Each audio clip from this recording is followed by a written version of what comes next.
آپ نے کہا مسلمان کیا تھے، ہم کہاں پر آ کر کھڑے ہو گئے، کس پستی میں ہم لوگ جا گرے ہیں، مزارات کی بے حرمتی ہوتی ہے، ہم لوگ ٹکڑوں میں ہیں، ابھی بھی ٹکڑوں میں ہیں ہم لوگ۔ سب سے زیادہ تکلیف دے پہلے دیکھیے، ایک تو جناب عمر بن عبدالعزیز کی شخصیت ایسی ہے، میں سارا دن اس پہ سوچتا رہا، مجھے ایک خاص انس ان سے ہمیشہ رہا ہے، میں نے ان کے بارے میں کافی پڑھا ہے اور گھنٹوں میں الحمدللہ ان کے بارے میں بات کر سکتا ہوں۔ وہ ایک نادر روزگار ہستی ہیں تاریخ کی، سوائے انبیاء اور ان کے ساتھیوں کے کبھی تاریخ نے ایسا آدمی نہیں دیکھا۔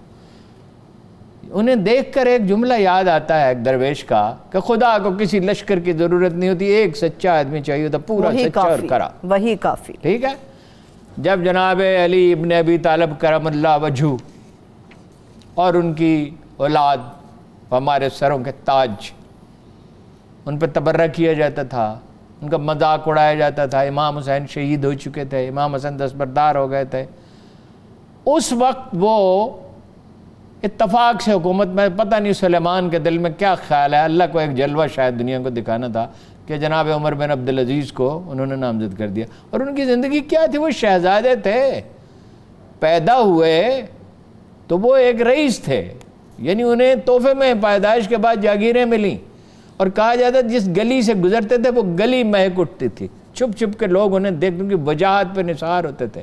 70 اونٹوں پہ سامان لاد کے لے گئے تھے جب وہ مدینہ گئے تھے، اور کیا وہ، یعنی اب وہ واقعات یاد آتے ہیں، عجیب کیفیت گزرتی ہے۔ جس دن امیر بنے مسلمانوں کے، اس دن اپنی ساری جاگیر کی تمام، جو اب آپ اس کے لیے لفظ رجسٹری استعمال کو، جو ڈاکومنٹس تھے وہ کینچی سے کاٹ کے پھینک دیے، اور اس کے بعد کہا کہ بنو امیہ کی ساری جاگیریں میں منسوخ کرتا ہوں، یہ مسلمانوں کا مال ہے، ان کو واپس۔ اس کے بعد حکم دیا کہ 9 مسلموں سے جزیہ نہیں لیا جائے گا، زیادہ ٹیکس جمع کرنے کے لیے جو لوگ اعلان کر دو کہتے ہیں ہم نہیں مانتے تمہارا اسلام، تو مسلمان ہو چاہے جزیہ دو۔ کہا، یہ کہنے کے بعد یہ کہا کہ میں تھوڑی دیر آرام کر لوں، ساری رات سلیمان کی بن عبد الملک کی تدفین کے لیے جاگتا رہا ہوں۔ تو پہلے تو جب وہ جانے لگے تو حاجب آیا اور سامنے وہ گھوڑے اور یہ اور وہ نیزہ بردار، تو انہوں نے کہا یہ کیا ہے، ان کو ہٹاؤ، میرے لیے میرا خچر کافی ہے۔ اپنی ساری جائیداد سے دستبردار ہوئے، بنو امیہ کی ساری جاگیریں ختم کی وہاں سے، اور یہ ہر وقت اہل علم کے ساتھ مشورہ کرتے تھے۔ رات کو دیر تک، جس وقت تہجد کے لیے جاگنے والا آدمی اٹھنے والا آدمی رات کو دیر تک جاگتا تھا۔ کسی نے کہا امیر المومنین، جس طرح آپ معافی پہ معافی دیتے چلے جا رہے ہیں، خزانہ تو خالی ہو جائے گا۔ جلال بہت تھا طبیعت میں لیکن قابو میں رکھتے تھے، ادنا لفظ ان کی زبان سے کبھی نکلا نہیں عمر بھر، ان کی شائستگی ضرب المثل تھی۔ کہا میں یہی چاہتا ہوں، میں یہ چاہتا ہوں کہ خزانہ خالی ہو جائے اور میں اس میں جھاڑو دے دوں، مطلب یہ مال عام لوگوں کے لیے ہے۔ اور اتنا جمع ہوا، ٹیکس اتنا جمع ہوا کہ جناب عمر فاروق اعظم کے برابر 10 کروڑ سونے کی اشرفیاں ٹیکس جمع ہوا، اور کہا انشاءاللہ اگلے برس وہ اس سے بڑھ جائے گا، لیکن خیر وہ شہید کر دیے گئے، زہر دے دیے گئے انہیں، کیونکہ ان کی تاب شاہی خاندان تو نہیں لا سکتا تھا۔ ایک ایسے آدمی کی قبر، اچھا اس میں افسوسناک پہلو بہت ہے کہ اس کو فرقہ وارانہ رنگ دیا جا رہا ہے، بالکل، حالانکہ وہ سبھی کے لیے محترم ہے، سبھی کے لیے محترم ہے۔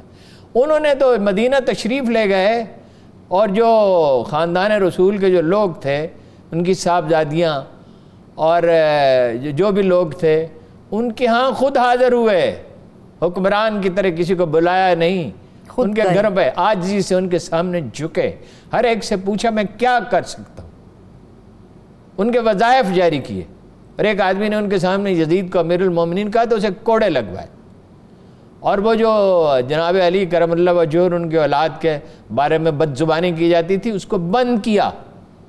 میں نہیں سمجھتا کہ کسی فرقے، ہمارے مسلمان فرقے کا کام ہے، گروہوں میں بانٹ کے اس بات کو یہ جو سازش کرنے والے ہیں، نہیں یہ اسرائیل ہو سکتا ہے، یہ خارجی ہو سکتے ہیں جو مزاروں کے خلاف ہیں، کہیں کوئی قبر ہو، جناب زینب علیہ السلام کی قبر مبارک کی بھی توہین کی تھی، اور بھی، اور اس میں بہت سے دردناک پہلو ہیں، میں چھیڑنا نہیں چاہتا جس سے کوئی خرابی پیدا ہو۔